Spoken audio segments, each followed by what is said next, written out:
मत्ती उसका 28 का 18, 19, 20 दोबारा से पढ़ें। मत्ती 28 का 18, 19, 20 वचन जो हमने पहले भी पढ़ा था वही वचन, क्योंकि वो विषय हमने सही तरीके से समझना है। 28 अध्याय का 18, 19, 20 वचन। यीशु ने उनके पास आकर कहा, स्वर्ग और पृथ्वी का सारा अधिकार मुझे दिया गया है, इसलिए तुम जाओ, सब जातियों के लोगों को चेला बनाओ और उन्हें पिता और पुत्र और पवित्र आत्मा के नाम से बपतिस्मा दो और उन्हें सब बातें जो मैंने तुम्हें आज्ञा दी है मानना सिखाओ, और देखो मैं जगत के अंत तक सदा तुम्हारे संग हूँ। हाँ, प्रभु ने ये आज्ञा चेलों को दी, और ये इस आज्ञा के कुछ अंश मरकुस 16 अध्याय का 15 और 16 वचन पढ़ते हैं, उधर भी दिए गए हैं। उधर प्रभु कहता है कि इसलिए तुम जाओ और सारी सृष्टि के सब लोगों को सुसमाचार बताओ, और जो विश्वास करे और बपतिस्मा ले उसी का उद्धार होगा। यानी जब इन दोनों को मिलाकर इस आज्ञा को हम देखते हैं, प्रभु यीशु मसीह कहते हैं स्वर्ग और पृथ्वी का अधिकार मेरे पास है, इसलिए अब तुम जाओ, सारी जातियों के लोगों को सब जगह सुसमाचार सुनाओ, और जो विश्वास करेगा, सुसमाचार पर जो विश्वास करेगा और जो बपतिस्मा लेगा उद्धार उसका होगा। बपतिस्मा कैसे? पिता और पुत्र और पवित्र आत्मा के नाम में बपतिस्मा देना। तुमने उनको चेला बनाना है। क्या करना है? चेला बनाना है। चेला बनाना है, पिता पुत्र पवित्र आत्मा के नाम में बपतिस्मा लेना है, और जो बातें मैंने तुम्हें आज्ञा दी हैं उनको मानना सिखाओ। और इस तरीके से जो विश्वास करेगा, बपतिस्मा लेगा, यानी उन आज्ञाओं को मानेगा, उसी का उद्धार होगा। जब दोनों को मिलाकर हम पढ़ते हैं तो हम पीछे सीख रहे थे चेला बनाना, वो विषय हम सीख रहे थे। चेला बनाने में सबसे पहली बात जो लूका 14 अध्याय का 25 और 26 वचन में हमने पढ़ा था, प्रभु यीशु मसीह भीड़ की तरफ मुड़कर कह रहे हैं, भीड़ उसके पीछे पीछे जा रही है, प्रभु आगे आगे चल रहे हैं, प्रभु पीछे मुड़कर भीड़ को कहते हैं कि यदि कोई मेरे पास आए और अपने पिता और माता और पत्नी और बच्चे और भाई और बहनों को, यहां तक कि अपने प्राण को भी अप्रिय ना जाने, वो मेरा चेला नहीं हो सकता। यानी वो बात हमने सीखी थी, अप्रिय जानने का मतलब क्या है, उसके लिए हमने उदाहरण देखा था अब्राहम का। अब्राहम को जब अब्राहम 100 साल का था, परमेश्वर ने उसको वायदा किया हुआ बेटा इसहाक दिया, लेकिन जब अब्राहम इसहाक को अपने मन में बसाकर चलने लगा, परमेश्वर ने उसको बोला, हे अब्राहम, अपने बेटे को, अपने इकलौते बेटे को, जिससे तू इसहाक को, जिससे तू प्रेम करता है, संग लेकर मोरिया देश में चला जा और वहां मेरे लिए उसको होम बलि करके चढ़ा। जो जगह मैं दिखाऊंगा वहां होम बलि करके चढ़ा। तो अब्राहम इस बात को सुनकर विचलित नहीं हुआ। हमने क्या देखा उधर, जो परमेश्वर के वचन में वर्णन है इस घटना का, अब्राहम इस बात को सुनकर विचलित नहीं हुआ, बल्कि वो बड़े तड़के उठा। अगले दिन शायद ये रात में सपने में परमेश्वर ने कहा, तो अब्राहम बड़े तड़के उठा। बड़े तड़के उठकर उसने कमर कसी, गधे पे काठी कसी और 2 सेवकों को संग लिया, अपने बेटे को संग लिया, लकड़ी चीर ली, लकड़ी चीर कर घर से वेदी पर जलाने के लिए, बलिदान चढ़ाने के लिए लकड़ी चीर ली, आग भी घर से लेकर चला, छुरी भी घर से लेकर चला, पूरा मन बनाकर तैयार होकर चला। यानी उस दिन अब्राहम के पास कोई दूसरा काम नहीं है। सबसे पहला सबसे बड़ा काम उसका यही है, इसलिए बड़े तड़के उठकर उसने यही काम किया। और 3 दिन का सफर हम देखते हैं, 3 दिन के सफर में अब्राहम चला, यानी 3 दिन का, इतनी दूर का प्रभु ने क्यों बताया उसको, ताकि 3 दिन अब्राहम सोच विचार कर ले उसे कौन चाहिए, बेटा चाहिए या परमेश्वर चाहिए, कौन चाहिए। वो 3 दिन का सफर इसलिए दिया। फिर हम देखते हैं अब्राहम वो 3 दिन के सफर में चलता गया, मन में जो विचार आए होंगे निश्चय, उन विचारों का उसने खंडन किया, उन विचारों को उसने कैद किया। जो विचार परमेश्वर की पहचान के विरोध में उठ रहे थे, उन विचारों का उसने खंडन करके, और वो आगे बढ़ता गया। दूर से जब वो जगह दिखाई दी, उसने अपने सेवकों को वहीं रोक दिया, तुम गधे के साथ इधर ही ठहरो, मैं और मेरा बेटा दोनों जाते हैं, दंडवत करके आएंगे। उनको उधर रोक दिया। क्यों रोक दिया, ये इधर वहां जाएंगे तो ये मुझे मेरा काम करने नहीं देंगे, क्योंकि वफादार सेवक हैं। 318 युद्ध विद्या में निपुण सेवक थे, अब्राहम की आज्ञा मानने वाले। तो अब्राहम को जब अपने बेटे को बलिदान करते ये देखते तो ये शायद बलिदान करने ना देते, इसलिए अब्राहम ने पहले उनको उधर छोड़ दिया। और फिर हम देखते हैं अब्राहम आगे गया, जाकर वेदी बनाई, लकड़ी सजाकर रखी, और बेटे को कैसे वेदी पर रखा, बांध कर रखा। बांध कर क्यों रख रहा है, कहीं ऐसा ना हो ये उठकर भाग जाए, इसलिए बांध कर रखा, ताकि जब छुरी चले तो ये भागे ना।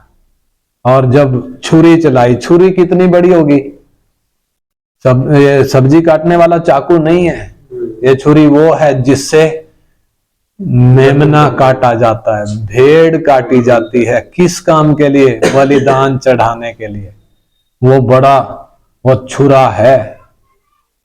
और जब उसने अपने बेटे की गर्दन पर वो छुरा उठाया, 2 आवाज आई, हे अब्राहम, हे अब्राहम, 2 बार आवाज आई। और इतना ही नहीं, उधर अब्राहम को कुछ दिखा भी है। क्या दिखा, परमेश्वर का दूत क्या कह रहा है, हे अब्राहम, हे अब्राहम, अपने बेटे पर हाथ मत चला, इसको हाथ मत लगा। क्यों ना लगा, क्यों, परमेश्वर देखो इतना कुछ किया, इतना कुछ किया, अब्राहम की इतनी बड़ी परीक्षा करी, और फिर उसको बलिदान भी करने नहीं दे रहा। क्यों नहीं करने दे रहा, क्योंकि जिसका बलिदान करना था उसका बलिदान तो हो चुका। किसका हो चुका, वो मूरत, जो बेटे की मूरत जो अब्राहम के मन में थी, अब्राहम ने उस मूरत का बलिदान कर दिया, यानी वो मूरत तोड़कर फेंक दी। यानी परमेश्वर अब्राहम को और बहुत कुछ देना चाहता है, लेकिन परमेश्वर जब देखता है अड़चन क्या दिख रही है, उसका बेटा वो अड़चन है। बेटा दिया तो किस काम के लिए, और ये इसको मन में बसा कर बैठ गया। हमारे बच्चे, क्या हम परमेश्वर से ज्यादा इनको प्रेम करते हैं? हमारी पत्नी है तो पति, हमारे माँ बाप, हमारे भाई बहन, क्या हम इनको परमेश्वर से ज्यादा प्रेम करते हैं? वही बात प्रभु कहता है, क्या हम अपने आप को परमेश्वर से ज्यादा प्रेम करते हैं? प्रभु कहता है, यदि कोई मेरे पीछे आए तो ये शर्त है, मुझसे बढ़कर जो अपने माता पिता को, मुझसे बढ़कर जो अपने पिता और अपनी माता को प्रेम करता है वो मेरे लायक नहीं है। मुझसे बढ़कर जो अपनी पत्नी, अपने बच्चों को प्रेम करता है वो मेरे लायक नहीं है। मुझसे बढ़कर जो अपने भाई बहनों और अपने प्राण को प्रेम करता है वो मेरे लायक, यानी मैंने और आपने यीशु के लायक बनना है। चेला बनने का मतलब क्या है? प्रभु यीशु मसीह के लायक बनना। उधर लिखा है, देखो उसमें पढ़े, मत्ती 10 अध्याय का 37 और 38 वचन। मत्ती 10 अध्याय का 37 और 38 वचन। जो माता या पिता को मुझसे अधिक प्रिय जानता है वह मेरे योग्य नहीं। हाँ, जो माँ और माता, क्या लिखा, जो पिता और माता को मुझसे ज्यादा प्रिय जानता है वो मेरे लायक नहीं। हाँ? और जो बेटा या बेटी को मुझसे अधिक प्रिय जानता है वह मेरे योग्य नहीं। हाँ, जो बेटे और बेटी को मुझसे ज्यादा प्यारा जानता है वो मेरे योग्य नहीं। समझ में आई बात? हमारी बुलाहट कौन सी है? हमने यीशु के पीछे आना है तो उसके योग्य बनना है। उसके योग्य, चेला बनने का मतलब उसके योग्य बनना। वह चेला बनने का मतलब प्रभु के योग्य बनना। लूका 9 अध्याय का 23 वचन भी पढ़े। लूका 9 अध्याय का 23 वचन, लूका 9 का 23 पढ़ो। उसने सबसे कहा, यदि कोई मेरे पीछे आना चाहे। उसने सबसे कहा, सबसे किससे?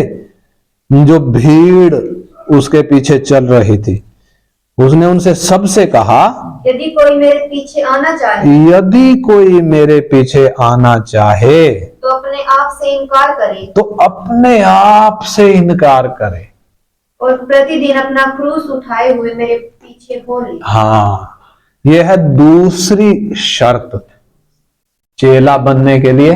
दूसरी शर्त इसमें सबसे पहली बात क्या है? जो मेरे पीछे आना चाहे। पढ़ना दोबारा। उसने सबसे कहा, सबसे कहा, यदि कोई मेरे पीछे आना चाहे। यदि कोई मेरे पीछे आना चाहे। जबरदस्ती नहीं है, आपकी मर्जी है, आप आना चाहो तो। कोई दबाव नहीं है, कोई धमकी नहीं है, कोई लालच नहीं है, ये आपकी अपनी मर्जी है। यदि कोई मेरे पीछे आना चाहे तो अपने आप से इनकार करे। तो अपने आप से क्या करे?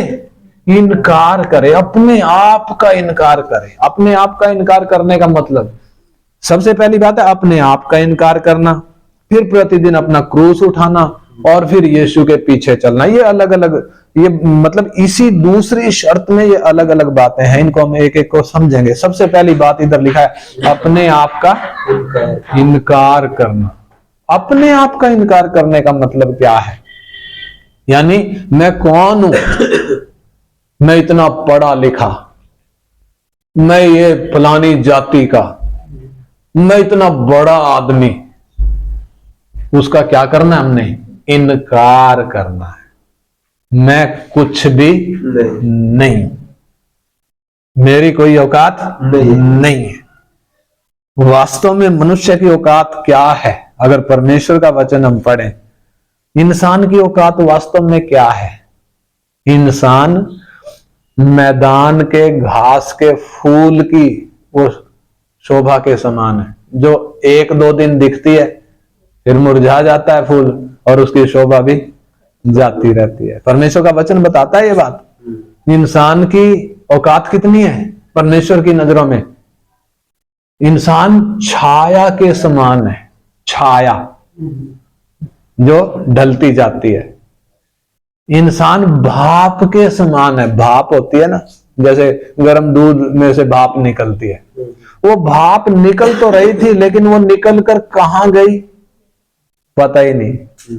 वो है इंसान की सही मतलब असली स्थिति, इंसान की औकात। इंसान जो घमंड करता है, मैं ये, परमेश्वर का वचन कहता है तू कुछ नहीं, तू धूल है, धूल है, तू छाया है, तू भाप के समान है। तू मैदान का वो जो घास में वो फूल खिला हुआ है, कितने दिन खिलेगा? वो 2 दिन तो दिखता है, उसके बाद कहां गया पता नहीं। ऐसी इंसान की हालत है। तो इंसान की जब ऐसी हालत है, परमेश्वर का वचन हमें साफ तौर पर, एक एक वचन में हम नहीं जा रहे, साफ तौर पर परमेश्वर का वचन हमारी इस हालत को बताता है। ऐसे में फिर हम कुछ बनते हैं। बनते हैं का मतलब हम अपने ऊपर घमंड करते हैं। इंसान की फितरत है ये। पाप के कारण इंसान अपने आप का घमंड करता है, अपने ऊपर घमंड करता है, जबकि कुछ भी नहीं है। अगर वास्तव में कुछ होता तो चलो घमंड चलता, लेकिन जब कुछ है ही नहीं फिर घमंड कैसे चले? तो उस बात को समझने के लिए, जब हम इस बात को समझते हैं कि ये अपने आप का इनकार करना, ये इसका मतलब क्या है, प्रभु यीशु मसीह को जब हम देखते हैं, एक सही नमूना, एक सही उदाहरण हमारे सामने है। प्रभु यीशु मसीह का उदाहरण हमारे सामने है। वो पढ़ेंगे हम फिलिपियों की पत्री 2 अध्याय, उसका 5 वचन से पढ़ेंगे। फिलिपियों की पत्री 2 अध्याय का 5 वचन से पढ़ो।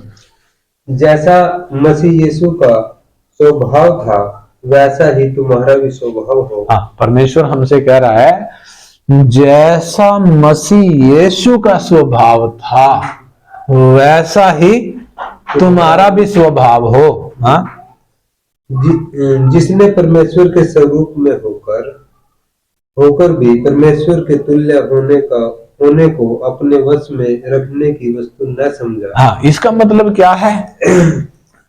परमेश्वर का आत्मा हमसे कह रहा है जैसा मसीह यीशु का स्वभाव था तुम्हारा भी ऐसा स्वभाव हो। हमारा स्वभाव कैसा होना चाहिए? यीशु मसीह के स्वभाव के जैसा होना चाहिए। वो आज्ञा है परमेश्वर की, वो बुलाहट है हमारी, लेकिन प्रभु यीशु के स्वभाव में और हम मनुष्यों के स्वभाव में कितना फर्क है, उस फर्क को हमने समझना है। इधर लिखा है 6 वचन में, 6 वचन दोबारा पढ़ो। जिसने परमेश्वर के स्वरूप में होकर भी परमेश्वर के तुल्य होने को अपने वश में रखने की वस्तु न समझा। हाँ, यानी यीशु कौन है? वो जो शरीर में प्रकट हुआ कौन है वास्तव में? वो जो क्रूस पर मरा कौन है वास्तव में? सर्वशक्तिमान परमेश्वर, सृष्टिकर्ता परमेश्वर, जिसने सारे ब्रह्मांड की रचना करी, वो खुद है। यीशु परमेश्वर का प्रतिनिधि नहीं है, या परमेश्वर ने किसी स्वर्गदूत को नहीं भेजा इस काम के लिए, या परमेश्वर ने स्वर्ग में बैठे बैठे आज्ञा नहीं दी एक काम हो जाने के लिए, या ये दूसरे नंबर का परमेश्वर नहीं है। पहले नंबर का सिंहासन पे बैठा हो और ये दूसरे नंबर का इधर धरती पे आ गया हो, ये दूसरे नंबर का परमेश्वर नहीं है। यीशु अक्सर कहता है परमेश्वर का पुत्र, अपने आप को कहता है, मनुष्य का पुत्र भी कहता है। वो वास्तव में उसके पद हैं, उसके टाइटल हैं, यानी उसके काम को दिखाते हैं। जब मनुष्य का पुत्र, जब परमेश्वर का पुत्र, वास्तव में अगर दुनिया भर में हम देखते हैं असलियत क्या है, बहुत सारे लोग जो जन्म से ईसाई हैं वो भी यीशु मसीह को कैसे देखते हैं? परमेश्वर के पुत्र के तौर पर देखते हैं। परंतु असलियत क्या है? यशाया हमने सीखा था, वो यीशु मसीह के 7 नाम, यशाया 9 अध्याय का 6 वचन में क्या क्या लिखा है? ये कौन है? हमारे लिए एक पुत्र उत्पन्न हुआ, हमें एक बालक, हमारे लिए एक बालक उत्पन्न हुआ, हमें एक पुत्र दिया गया है, प्रभुता उसके कंधे पर होगी और उसका नाम अद्भुत, नंबर 2 युक्ति करने वाला और पराक्रमी परमेश्वर, पराक्रमी परमेश्वर है, और अनंत काल का पिता, यानी पुत्र नहीं है, कौन है ये? अनंत काल का पिता खुद है, शांति का राजकुमार, इम्मानुएल 7 का 14 में। और फिर उसमें हम देखते हैं लूका में, मत्ती में, उसका नाम यीशु रखना मरियम को भी बताया गया, यूसुफ को भी पहले ही बताया गया, उसका नाम तुम क्या रखना, यानी यीशु के वो 7 नामों में हमने सीखा। उसमें 2 नाम कौन कौन से हैं? अनंत काल का पिता और पराक्रमी परमेश्वर, यानी ये पुत्र नहीं है, ये कौन है? बाप खुद है, अनंत काल का पिता खुद है। उसका मतलब क्या है? उसमें हम कोई गड़बड़ नहीं करना चाहते। मतलब परमेश्वर ने अपने आप को 3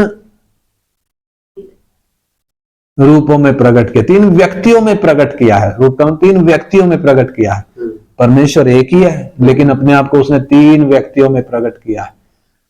3 व्यक्तियों का मतलब पिता है, पिता के तौर पर उसने अपने आप को प्रकट किया, पिता का वो प्रेम प्रकट किया, पिता की वो देखभाल मानव जाति के प्रति, पिता की तरह इंसान से वो लगाव जैसे बाप का बेटे के साथ होता है, यानी पिता के तौर पर वो प्रेम। और नंबर 2, पुत्र के तौर पर प्रकट किया। पुत्र के तौर पर कैसे प्रकट किया? यीशु के रूप में प्रकट किया, यानी पुत्र का काम पिता की आज्ञा का पालन करना।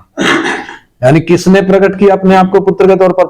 खुद परमेश्वर ने। और अभी जब यीशु का काम पूरा हो गया, वो चला गया वापस स्वर्ग में, अभी पवित्र आत्मा के तौर पर वही परमेश्वर हमारे अंदर बैठा है। पिता का काम अलग है, पुत्र का काम अलग है, पवित्र आत्मा का काम अलग है। इनमें कोई छोटा बड़ा नहीं है, बल्कि काम में क्रम है।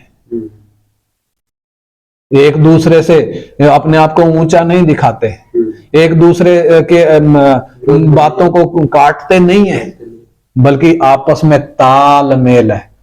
पिता से पुत्र है, और पिता और पुत्र से पवित्र आत्मा है। पवित्र आत्मा अपनी कहानी नहीं कह रहा, बल्कि जो सुनता है वो बोलता है, पुत्र की बातें हमें बताता है, पुत्र की महिमा करता है। यानी वो क्रम हम देखते हैं। तो एक परमेश्वर ने अपने आप को 3 अलग अलग रूपों में, व्यक्तित्वों में प्रकट किया। तो उनमें वो यीशु वास्तव में कौन है? परमेश्वर खुद है। यानी उधर हमने 6 वचन में पढ़ा, फिलिप्पी 2:6 में, जिसने परमेश्वर के स्वरूप में होकर भी, यानी उसका मतलब क्या है? जिसने परमेश्वर होकर भी अपने आप को परमेश्वर के तुल्य होना, अपने आप को परमेश्वर, यानी मैं परमेश्वर हूं करके, या मैं परमेश्वर के बराबर हूं करके उसने वो घमंड नहीं किया। यीशु ने वो घमंड नहीं किया कि मैं परमेश्वर हूं, मैं अभी तुम्हें भस्म कर दूंगा। अगर हमें ऐसी औकात मिल जाए, थोड़ी बहुत, अगर थोड़ा कुछ हमें वो अधिकार मिल जाए, हम तो सामने वाले को भस्म कर देंगे अगर हमारे विरोध में आएगा। तो यीशु के विरोध में कौन कौन आए? राजा आए, हाकिम आए, यहूदी अगुवे आए, अन्य जाति आए, मिलकर षड्यंत्र रचा। क्या करने के लिए? उसको क्रूस पर चढ़ाकर उसका काम तमाम करने के लिए। और जब उसको क्रूस पर चढ़ा दिया गया, उस वक्त उसको क्या कह रहे हैं? हमें नीचे उतर कर दिखा। क्रूस पर टंगे हुए को कह रहे हैं, तू हमें नीचे उतर कर दिखा। अगर तू नीचे उतर कर दिखाएगा तब हम मानेंगे कि तू परमेश्वर का पुत्र है, तब हम तुझ पर विश्वास करेंगे, तब हम तुझे अपना राजा मानेंगे। यीशु क्या कह रहा? चुप, कोई जवाब नहीं। क्यों नहीं दे रहा? मालूम है, अगर वो जवाब दे देता या वो मुंह खोल देता तो होता क्या? मिखाइल अपनी पूरी फौज के साथ खड़ा था, उधर ही खड़ा था। क्यों खड़ा था? ये जो क्रूस पर टंगा है, इसकी सेवा में हर समय हाजिर रहते हैं स्वर्गदूत, स्वर्ग के गण हर समय इसकी सेवकाई में हाजिर रहते हैं, इसके इशारों पर चलते हैं। उतने वफादार दूत हैं। और प्रकाशित वाक्य 20 अध्याय में हम पढ़ते हैं, एक दूत ने शैतान को पकड़कर बांध दिया, अथाह कुंड में डाल दिया। एक स्वर्गदूत ने। जब शैतान को पकड़ने की ताकत एक स्वर्गदूत में है, उसको बांधकर अथाह कुंड में डालने की ताकत एक स्वर्गदूत में है, इंसान की औकात कितनी है? चाहे वो हेरोदेस राजा हो, या वो पिलातुस गवर्नर हो, या वो उस समय के वो महायाजक हो जिन्होंने षड्यंत्र रचा, या उसके पहले के या उसके बाद के अपने आप को कुछ कहलवाने वाले हों। हम राजा हैं, सम्राट हैं, हाकिम हैं। परमेश्वर के सामने कुछ भी नहीं है, परमेश्वर के एक दूत के सामने भी कुछ भी नहीं है। यानी अगर यीशु एक इशारा कर देता, धरती ने क्या हो जाना था, भस्म हो जाना था। परंतु यीशु, इधर लिखा है, परमेश्वर होकर भी वो परमेश्वर का वो अधिकार उसने इस्तेमाल नहीं किया। उस अधिकार को उसने लूट का माल नहीं समझा। भाई ये लूट का माल है।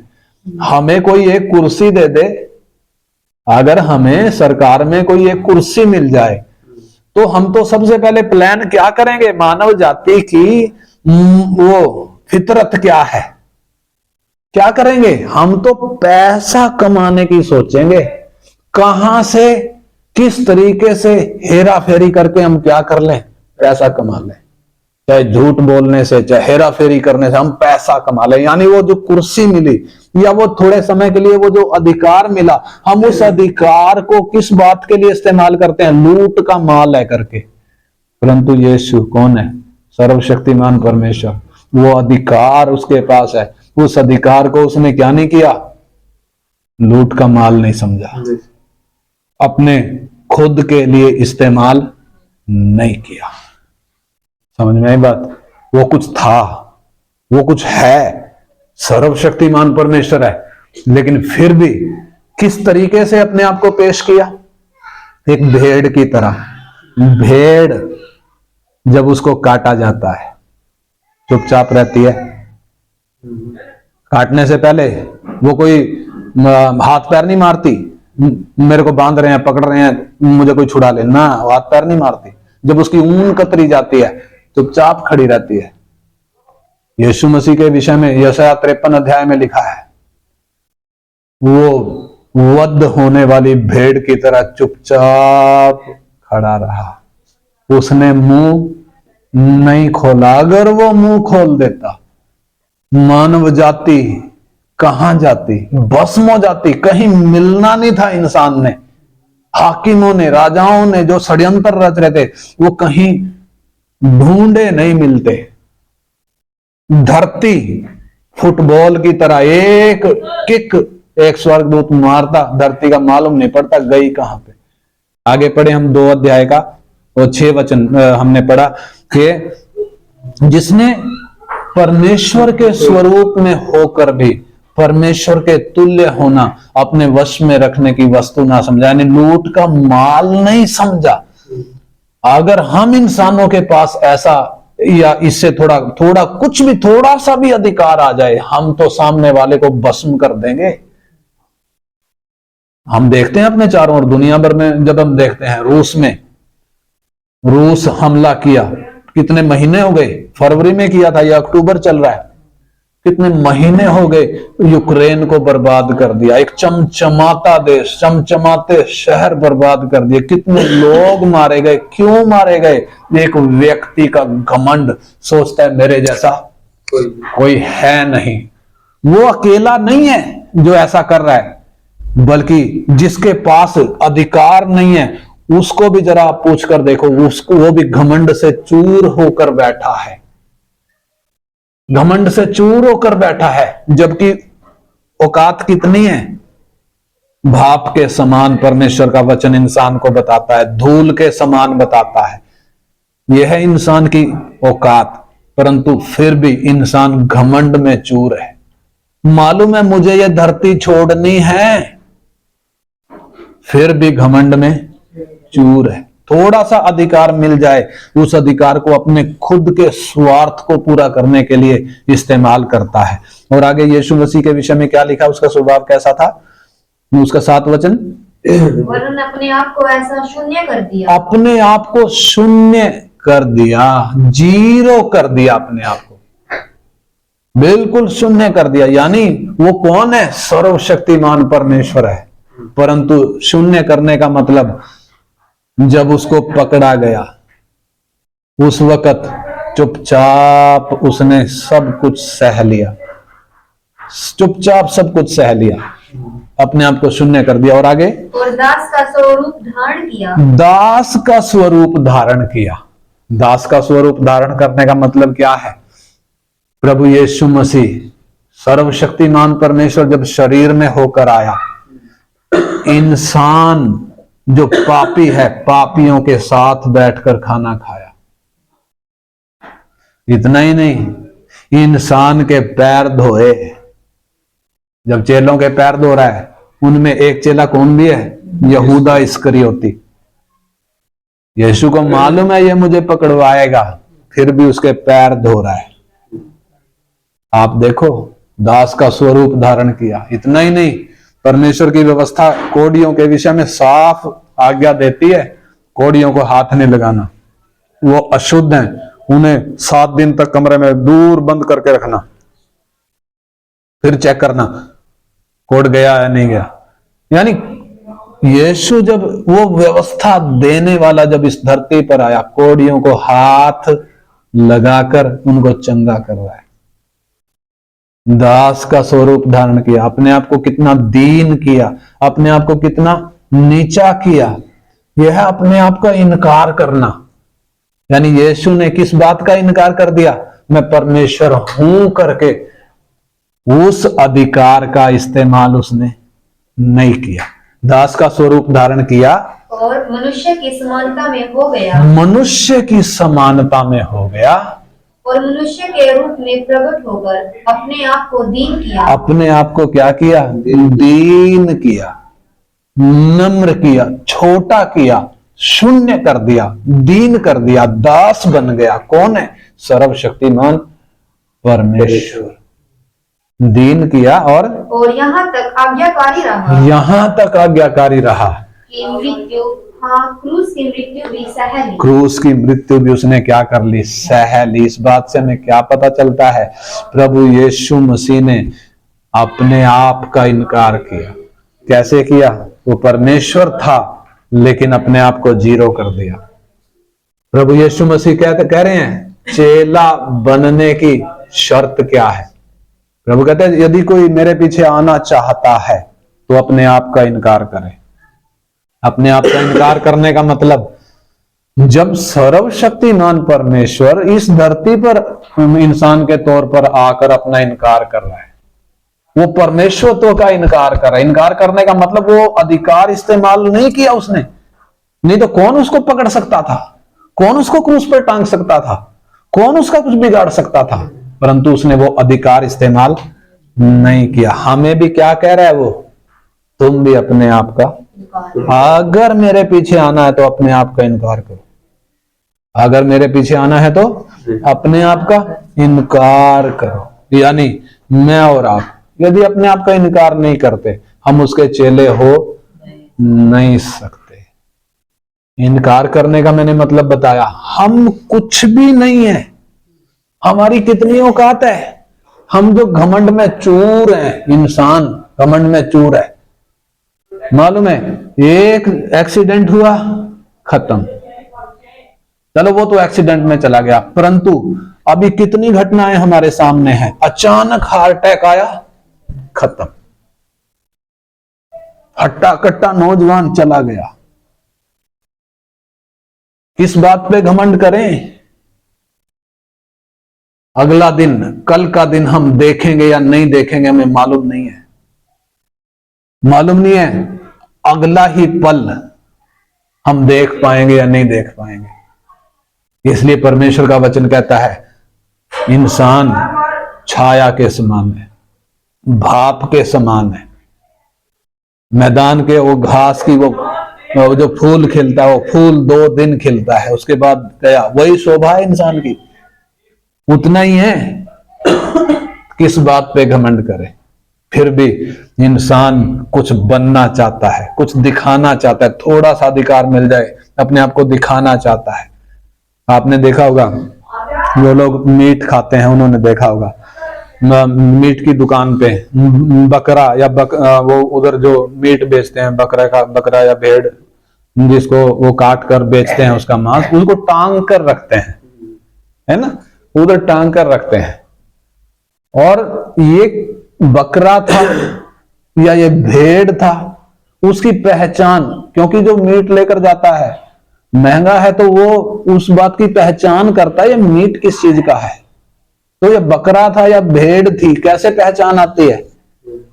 कैसे पहचान आती है? वो रक्त उसकी पूंछ पे वो खाल रहती है, उससे वो पहचानने के लिए है कि ये क्या था। आजकल बहुत सारे लोग जो यीशु के पीछे आ गए, कुछ बातों का तो इनकार कर दिया, लेकिन अभी खाल बाकी है। खाल कौन सी बाकी है? मालूम नहीं, मैं वो था, क्या था?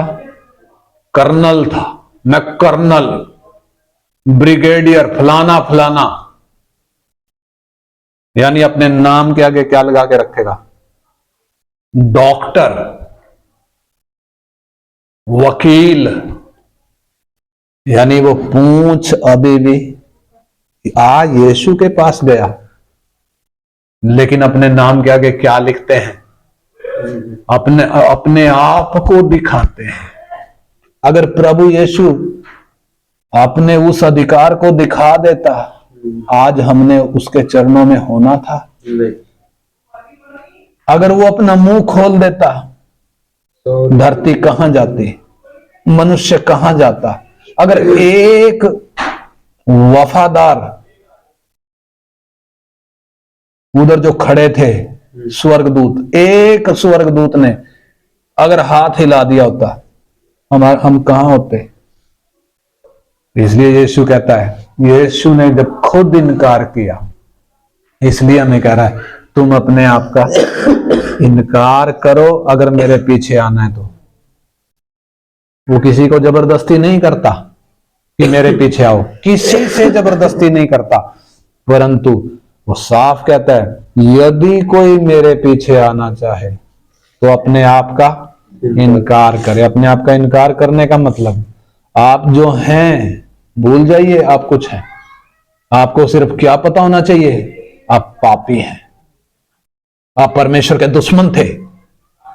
परमेश्वर ने दया करके आपसे प्रेम किया, क्रूस पर वो दुश्मनी नाश कर दी ताकि वो आपसे प्रेम करे, मुझसे प्रेम करे। मैं कौन हूं? मैं किस बात पे घमंड करूं? मैं पापी। परमेश्वर जब स्वर्ग से देखता है, कोई धर्मी नहीं, एक भी नहीं, क्योंकि सबने पाप किया है। एक पापी व्यक्ति किस बात का घमंड करे? परमेश्वर जब इस धरती पर इंसान बन के आया, उसने तो घमंड किया नहीं। मैं पापी होकर मैं किस बात का घमंड करूं? मैं कुछ हूं जी। इंसान वो घमंड करता है, लेकिन प्रभु यीशु क्या कहते हैं? यदि कोई मेरे पीछे आना चाहे अपने आप का इनकार करे। इसलिए आइए हम अपने जीवनों को जांच कर देखें, मैं अपनी किस बात पर घमंड करता हूं? मैं आज तक नम्र क्यों नहीं हुआ? मैंने अपने आप को आज तक दीन क्यों नहीं किया? परमेश्वर का आत्मा मुझे साफ कह रहा है, जैसा मसीह यीशु का स्वभाव था वैसा ही तुम्हारा भी स्वभाव हो। मसीह यीशु का कैसा था? परमेश्वर होकर भी उसने अपने आप का इनकार कर दिया। वो था उसका स्वभाव। उसने अपने आप को जीरो कर दिया, उसने अपने आप को दीन कर दिया, दास का स्वरूप धारण किया, मनुष्य की समानता में हो गया। यहां तक आज्ञाकारी रहा कि क्रूस की मृत्यु भी सह ली। क्या हम वो स्वभाव अपने अंदर आने देंगे?